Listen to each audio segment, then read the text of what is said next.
할렐루야, 할렐루야.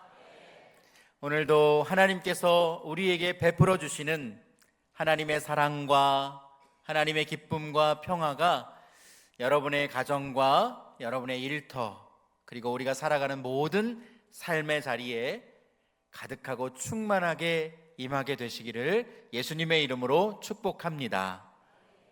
오늘은 사사기 6장 본문의 말씀으로 큰 용사여 일어나라 하는 제하에 하나님의 말씀을 증거하도록 하겠습니다. 하나님께서 우리를 하나님의 자녀로 불러주실 때 저마다 다른 환경 속에서 또 다양한 모습으로 우리를 하나님의 자녀로 불러주시는 것을 보게 됩니다. 어떤 사람은 태어나 보니까 이미 기독교 집안 안에서 예수님을 믿게 되고 모태신앙으로 신앙생활을 시작하게 되신 분들도 이 자리에 계실 것이고, 어떤 분들은 배우자를 만나서 예수님을 믿고 함께 신앙생활하게 되신 분들도 있을 겁니다. 아마 이 자리에도 그런 분들이 많이 계실 텐데, 오늘 예배 마치고 또 귀가하실 때 꼭 이렇게 인사하시면 좋겠습니다. 당신 덕분에 내가 수지 맞았어. 내가 예수님 믿고 구원받을 수 있게 해줘서 너무 고마워. 감사해 라고 꼭 감사의 표현 하시는 여러분 되셨으면 좋겠고요. 또 어떤 분은 인생의 마지막 순간에 병상에서 주님을 영접하는 분들도 있습니다. 한 번은 정말 오랜 기간 동안 아버지를 위해서 기도한 그 딸의 기도로 말기암 투병 중에 있는 한 아버님을 찾아가서 병상 세례를 베풀 기회가 있었습니다. 그분을 만났을 때 자신은 한 번도 교회에 가본 적이 없다고 그렇게 말씀을 하셨었는데요, 함께 예배하고 세례를 베풀고 나서 이분이 정말 놀라운 고백을 하셨습니다. 뭐라고 얘기하셨냐면, 목사님, 이제 저에게 시간이 얼마 남지 않았지만 성령의 사람으로 살겠습니다 라고 그렇게 고백을 하시더라고요. 교회에 한 번도 가본 적이 없다고 말씀하신 그분이 고백한 고백이라고 믿겨지지 않을 만큼 그 자리에 함께 있던 가족들도, 또 함께 세례를 베풀러 갔던, 예배하러 갔던 사람들도 깜짝 놀랐습니다. 성령께서 그 마음 가운데 고백하게 하셨구나 라고 하는 그러한 응답과 기쁨의 눈물이 그곳에 가득했었던 것을 또 기억이 납니다. 이렇게 저마다 다른 모습과 또 다른 때에 하나님은 우리를 하나님의 사람으로, 그리스도인으로 불러주셨는데, 이러한 하나님의 부르심을 우리는 두 단계로 구분해 볼 수 있습니다. 먼저는 한번 따라해 보실까요? 회개의 부르심. 회개의 부르심. 그렇습니다. 첫 번째는 회개의 부르심입니다. 우리를 이 세상, 죄악된 세상 가운데 하나님의 자녀로 불러주셔서 이 세상과 구별된 거룩한 하나님의 백성으로 살아갈 수 있도록 우리를 불러주셨다는 것이죠. 세상의 가치를 따라서 정욕으로 살아가던 그러한 삶에서 하나님의 다스림, 하나님의 은혜의 영역 안으로 들어와서 하나님의 다스림과 하나님의 통치를 누리며 살아가는 하나님의 백성으로 불러주신 것을 바로 회개의 부르심이라고 이야기하는 것입니다. 우리는 이 과정을 통해서 예수 그리스도를 마음 가운데 모시고 성령의 인도하심을 따라 살아가게 되는 것입니다. 이 자리에 계신 우리 모든 성도님들은 이러한 회개의 부르심으로 하나님 앞에 부름받은 하나님의 백성이신 줄로 믿습니다. 그런데 이 회개의 부르심뿐만 아니라 하나님께서 또 하나의 부르심으로 우리를 불러주셨는데, 그것은 바로 소명의 부르심입니다. 저를 따라해 보겠습니다. 소명의 부르심. 소명의 부르심.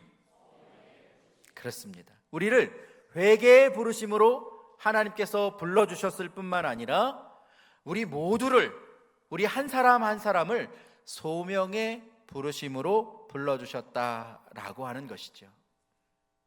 혹시 이 자리에 그런 분 계십니까? 목사님, 저는 하나님이 주신 소명이 없습니다.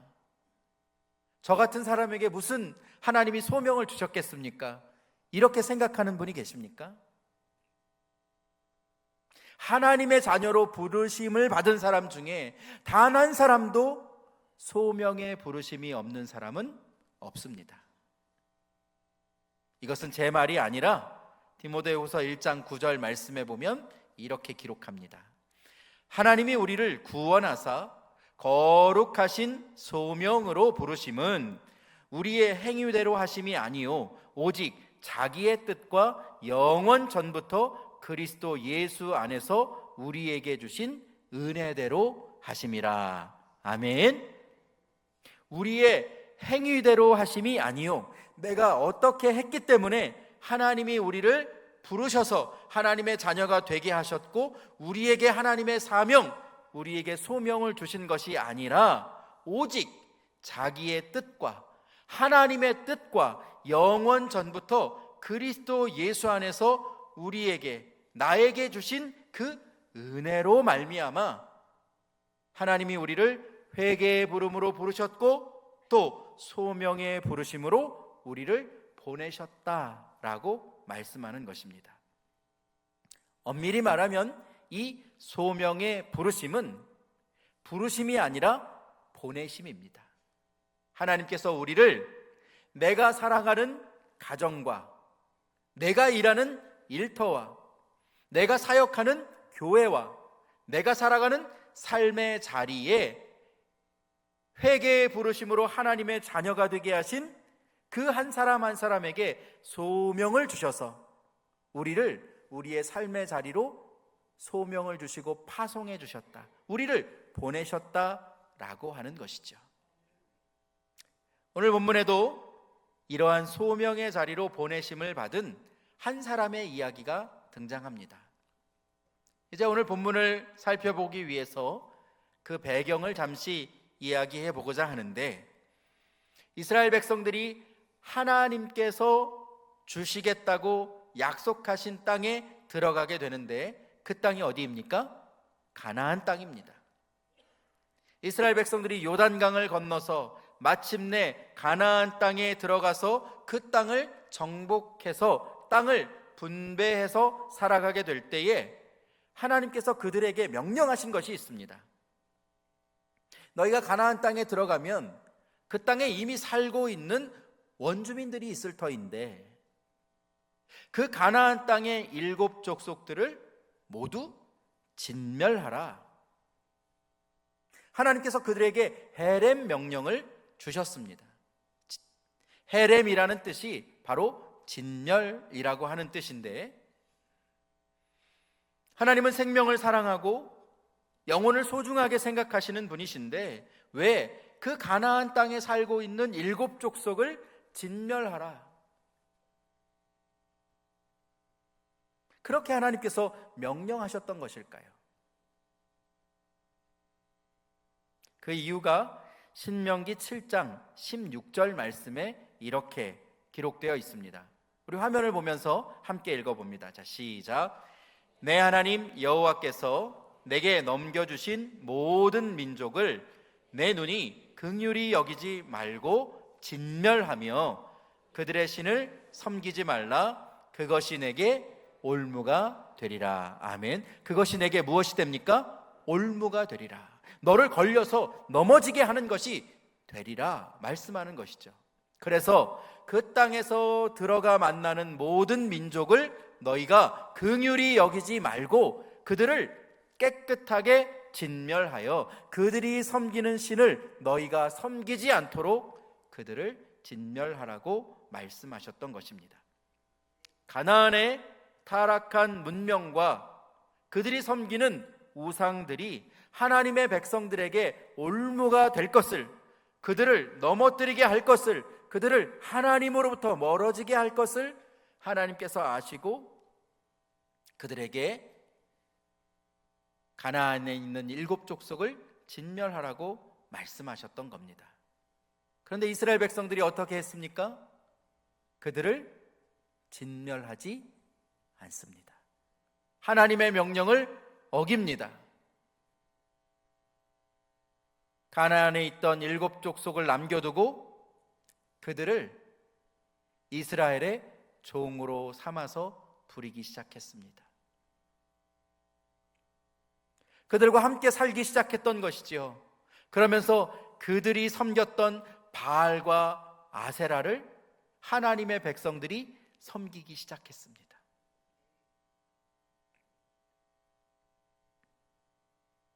하나님과 우상 사이에서 머뭇머뭇거려 행하면서 결국 하나님을 떠나 우상을 섬기며 각자 자기 소견에 내 생각에 옳은 대로 행하며 살게 되었던 것입니다.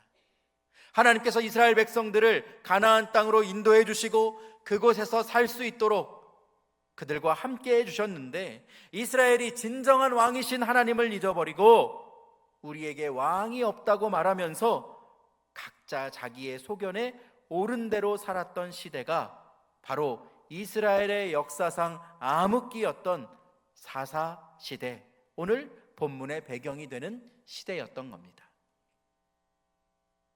사사기 6장 1절 말씀에 보면 이스라엘 백성들이 여호와 앞에서 악을 행하였으므로 그들이 하나님을 떠나 이방의 우상을 따라 그것들을 섬겼으므로 그들을 7년 동안 미디안이라고 하는 나라의 손에 넘겨주었다라고 기록하고 있습니다.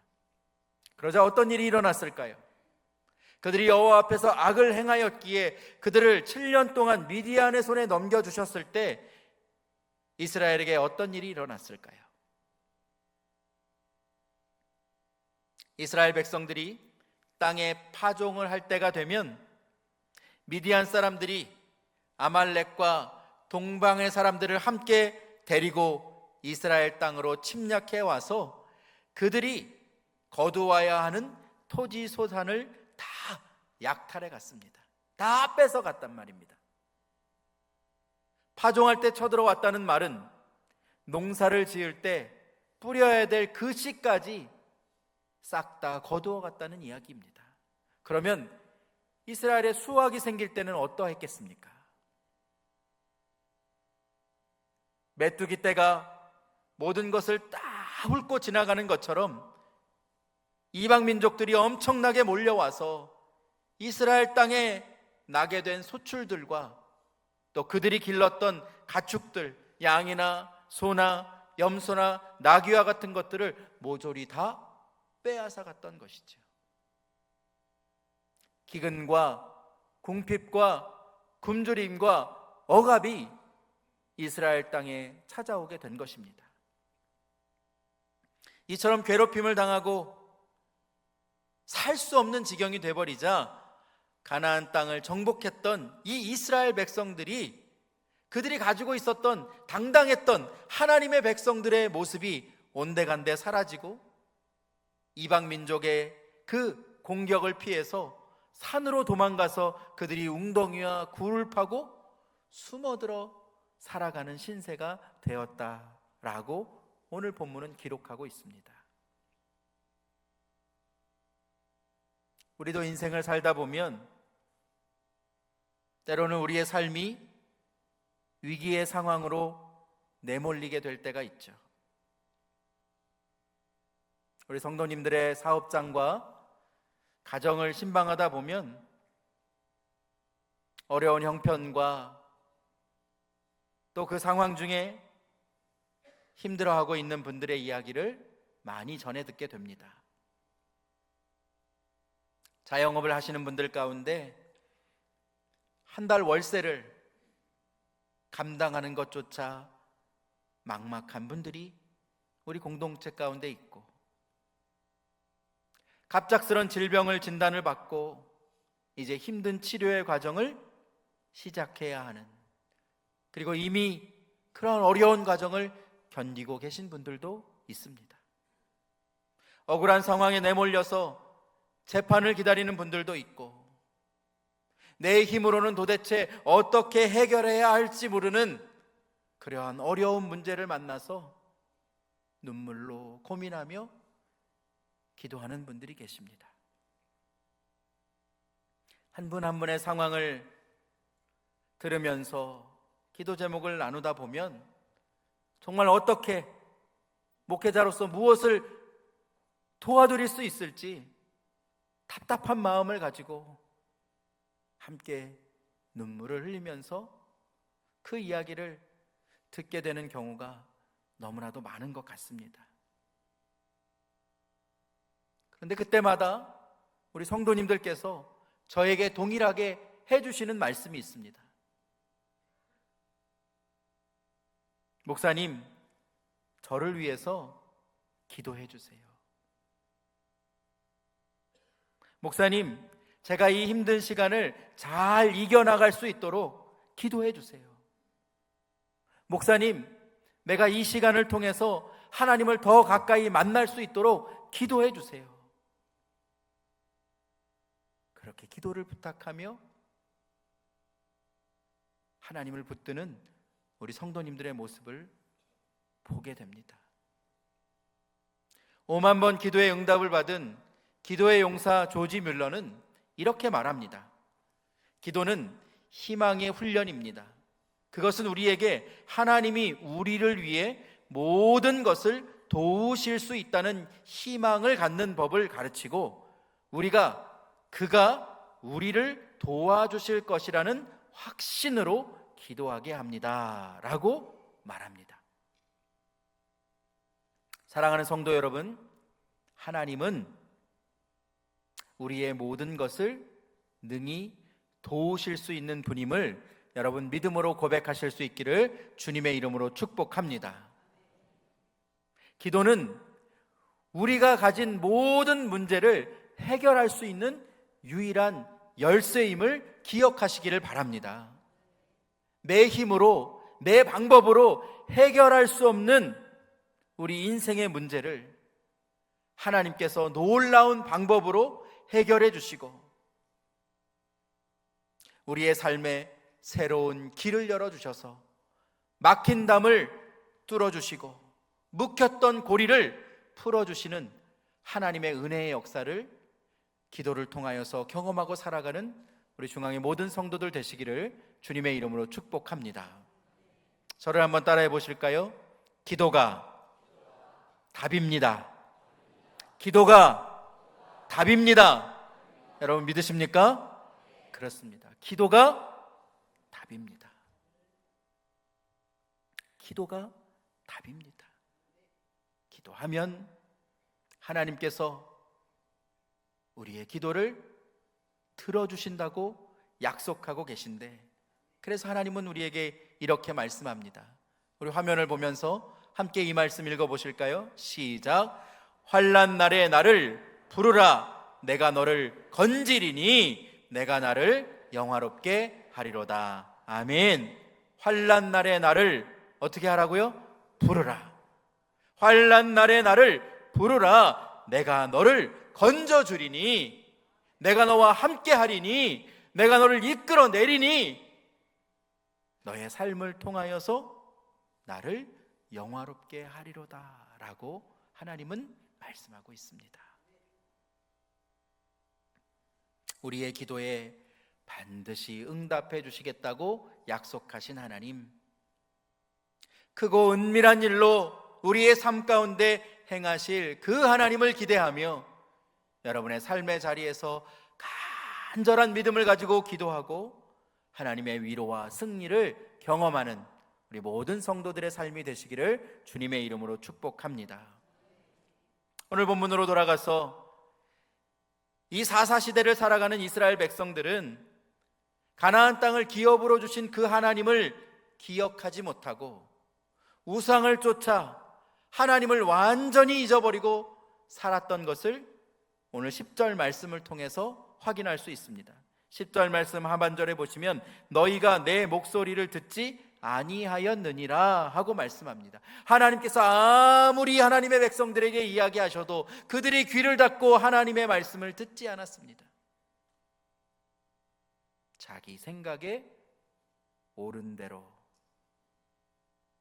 자기의 뜻을 따라 살아가고 있었던 이스라엘 백성들에게 하나님께서 미드얀을 통해 징계하셨다고 말씀하고 있는 것이지요. 그런데 오늘 본문에 보면 자신이 누구인지, 하나님께서 주신 소명이 무엇인지 그것을 외면하고 살았던 기드온의 이야기가 기록되어 있습니다.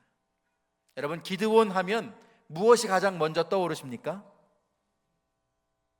300용사라고 우리 찬양대 대답해 주셨는데 맞습니다. 우리는 기드온 하면 300용사를 떠올리면서 하나님 앞에 귀하게 쓰임받았던 이 기드온의 그 삶을 기억하게 됩니다. 그런데 기드온이 처음부터 그렇게 큰 용사였을까요? 오늘 본문을 보면 그가 어떤 사람이었는지를, 하나님께서 불러주셨을 때 그가 어떤 모습이었는지를 우리에게 보여주고 있습니다. 오늘 본문 11절 말씀 우리 함께 읽어봅니다. 화면을 보면서 읽습니다. 시작. 여호와의 사자가 아비에셀 사람 요아스에게 속한 오브라에 이르러 상수리 나무 아래에 앉으니라. 마침 요아스의 아들 기드온이 미디안 사람에게 알리지 아니하려 하여 밀을 포도주 틀에서 타작 가더니. 아멘. 이스라엘 백성들이 여호와 하나님 앞에 간절한 마음으로 하나님을 부르짖자 하나님은 여호와의 사자를 기드온이라는 사람에게 보내셨습니다. 여호와의 사자가 오브라에 머물고 있을 때에 여호와의 사자가 기드온이 사는 이 오브라에 도착했을 때 기드온은 오늘 본문을 보니까 밀을 타작하고 있었다라고 본문이 기록하고 있습니다. 그런데 이 모습이 좀 이상한 모습입니다. 왜냐하면 보통 밀을 타작할 때에는 밀을 넓은 마당에 펼쳐놓고 이 쭉정이는 바람에 날리고 그리고 알곡은 모으는 방식으로 이것을 거둬들이는데 지금 기드온은 어디에서 밀을 타작하고 있다라고 기록하고 있습니까? 포도주 틀에서. 이 포도주에는 이물질이 들어가면 안 되기 때문에 작은 웅덩이를 파고 그곳에서 포도즙을 얻게 됩니다. 지금 기드온이 미디안 사람들에게 자신이 밀을 타작하고 있는 것을 들키지 않으려고 몰래 포도주 틀에 숨어서 밀을 타작하고 있었던 것이죠. 오늘 본문 11절 말씀의 기드온의 모습은 그가 아주 평범하고 두려움이 많았던 연약한 사람임을 보여주는 장면입니다. 그런데 여호와의 사자가 그에게 다가와서 뭐라고 이야기하는지 오늘 본문 12절 말씀 우리 함께 읽어보실까요? 시작. 여호와의 사자가 기드온에게 나타나 이르시되 큰 용사여 여호와께서 너와 함께 계시도다 하매. 아멘. 여호와의 사자가 기드온을 뭐라고 불렀습니까? 큰 용사여. 근데 여러분, 지금 기드온의 모습이 큰 용사의 모습입니까? 미디안 그 대적을 두려워하여서 밀을 타작하는 데에도 포도주 틀에 숨어서 어떻게 하면 빼앗기지 않을까, 어떻게 하면 들키지 않을까 두려워 떨며 밀을 타작하는 이 기드온의 모습을 보면서 여호와의 사자가 큰 용사여 라고 말씀하는 것은 어찌된 일일까요? 이 기드온을 조롱하는 것일까요? 오늘 본문 말씀을 보시면 큰 용사여 라고 말씀하시면서 누가 너와 함께 하신다고 이야기합니까? 여호와께서 너와 함께 계시도다. 아멘. 지금 기드온은 두려움이 가득한 연약한 상태에 있지만 하나님이 그와 함께 하시면, 하나님이 그를 붙들어 주시면 그가 큰 용사가 되어서 하나님 앞에 쓰임 받을 수 있는 가능성이 있는 모습을 이 여호와의 사자가 그를 큰 용사라고 불러주었던 것입니다. 사랑하는 성도 여러분, 우리가 하나님의 자녀로 부르심을 받게 되었고 하나님께서 우리 한 사람 한 사람에게 소명을 주신 것은 우리가 능력이 있고 우리가 가진 것이 많고 우리에게 은사가 있어서가 아닙니다. 지금 우리의 모습은 다른 사람이 건들면 깨질 것 같이 질그릇같이 연약한 모습이지만 하나님은 우리 한 사람 한 사람의 가능성을 보시고 우리를 하나님의 큰 용사로 우리에게 소명을 주시고 우리 한 사람 한 사람을 불러주셨다는 것을 여러분 기억하실 수 있기를 예수님의 이름으로 축복합니다. 내 어떠함이 아니라, 내 행위가 아니라 하나님이 나와 함께 하시기에, 하나님이 나를 붙들어 주시기에 하나님이 함께 하시는 그 사람에게 주시는 힘과 능력을 가지고 우리가 하나님 앞에 쓰임받게 될 수 있다는 것을 이 기드온의 모습을 통하여서, 그를 큰 용사로 불러주시는 것을 통해서 하나님이 우리 한 사람 한 사람에게 소명을 주셨음을 깨닫게 해주시는 것이죠. 오늘 본문에서 기드온의 모습을 보면서 우리 자신의 모습을 발견하게 되는 겁니다. 때로는 내가 하나님의 자녀라는 사실을 알면서도 내 삶 가운데 일어나는 이해할 수 없는 그 물음들 앞에서 하나님의 일하심을 의심하고 세상과 타협하고 하나님을 외면하고 살아가는 우리의 모습을 발견하게 되는 것입니다. 기드온 역시 여호와의 사자가 하나님과 너와 함께 하신다 그렇게 약속해 주었지만 그에게는 해결되지 않는 인생의 물음이 있었습니다.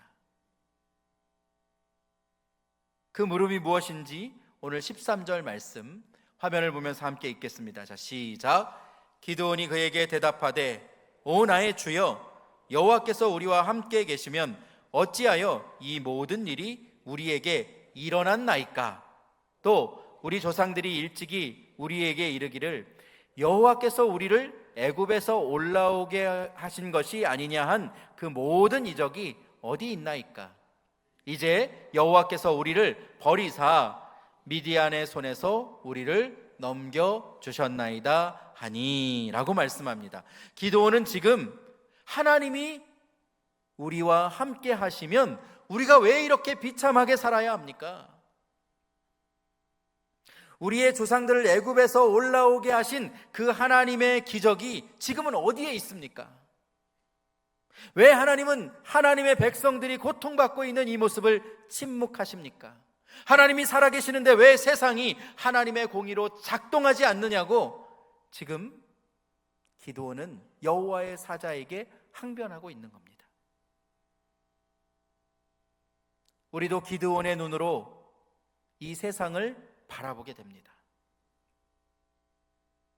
하나님, 왜 이 나라를 다스려 주지 않으시냐고, 왜 하나님의 정의로 이 나라를 통치하지 않으시냐고, 하나님이 함께 하시면 이 땅에 이러한 갈등과 분열이 일어나고 거짓과 속임수로 답답한 현실을 우리가 살아가게 되느냐고 하나님 앞에서 탄식하게 되는 것이죠. 그런데 하나님 뭐라고 말씀하십니까? 오늘 본문 14절 말씀입니다. 여호와께서 그를 향하여 이르시되 너는 가서 이 너의 힘으로 이스라엘을 미디안의 손에서 구원하라. 내가 너를 보낸 것이 아니냐 하시니라. 아멘. 내가 너를 보낸 것이 아니냐. 너는 탄식하고만 있지 말고 내가 너에게 소명을 주어 내가 너와 함께 있음에 내가 가서 너에게 주는 그 힘으로 하나님의 사명을 감당하라고 말씀하고 있는 것입니다. 그러므로 하나님의 백성들에게 하나님께서 원하시는 것은 하나님의 약속을 붙드는 믿음과 순종입니다. 기드온이 하나님의 약속을 붙들고 순종할 때에 하나님, 나는 이 므낫세 지파 중에서도 가장 작은 자이고 가장 약한 자입니다. 그렇게 고백했던 기드온에게 하나님이 약속하신 것이 무엇인지 오늘 보면 16절 말씀, 요절 말씀입니다. 이 한 주간 이 말씀을 암송하고 외우면서 사셨으면 좋겠는데요. 16절 말씀 함께 읽습니다. 시작.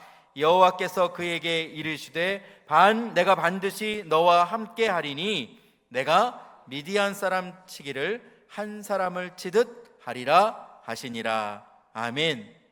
내가 반드시 누구와 함께 하신다고요? 너와 함께 하리니. 이 약속의 말씀이 여러분의 삶의 자리에 임하시기를 축복합니다. 여러분, 오늘 본문 이후에 나오는 사사기 7장과 8장 말씀을 보면 하나님은 우리가 기억하는 것처럼 기드온과 300용사를 사용하셔서 미디안의 군대 13만 5천 명을 물리치게 하십니다. 포도주 틀에 숨어서 밀리삭을 타작하고 있던 이 기드온의 모습은 온데간데 없이 사라져버리고 여호와 하나님을 붙들고 여호와 하나님과 함께하여서 큰 용사로 쓰임받게 되는 기드온의 모습을 우리가 보게 되는 것입니다. 사랑하는 성도 여러분, 지금 이 순간에도 우리가 기억해야 할 것은 우리가 살아가고 있는 내 삶의 자리, 이 세상의 모습이 아니라 하나님이 지금도 나와 함께 해주시고 하나님이 나의 손을 붙들어 주시고 하나님께서 이 세상에 내 삶의 자리에 나를 파송해 주셔서 나를 하나님의 큰 용사로 하나님 나라를 세우시고 하나님의 뜻을 이루어 가시는 하나님의 그릇으로 우리를 부르셨다는 그 사실을 여러분 기억하실 수 있기를 축복합니다. 내가 힘이 있어서가 아닙니다. 내가 남들보다 잘나서가 아닙니다. 내게 재능이 더 많아서가 아닙니다. 지금 내 모습은 연약한 그릇이지만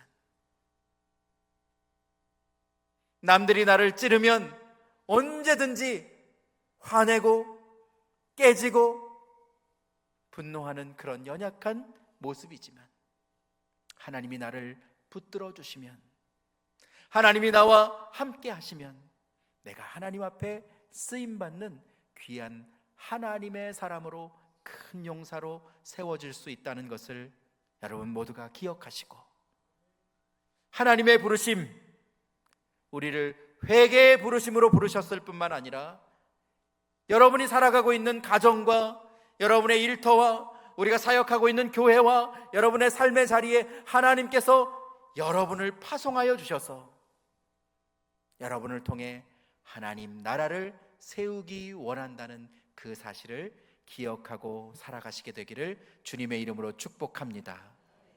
비록 나는 작고 연약하지만 하나님이 함께 하시면 우리가 하나님을 붙들고 기도할 때에 놀라운 하나님의 역사가 여러분을 통하여서 여러분의 삶의 자리에 일어나게 될 줄로 믿습니다. 그 하나님의 역사를 귀하게 경험하고 하나님 앞에 쓰임받는 우리 중앙의 모든 성도들의 삶이 되시기를 예수님의 이름으로 축복합니다.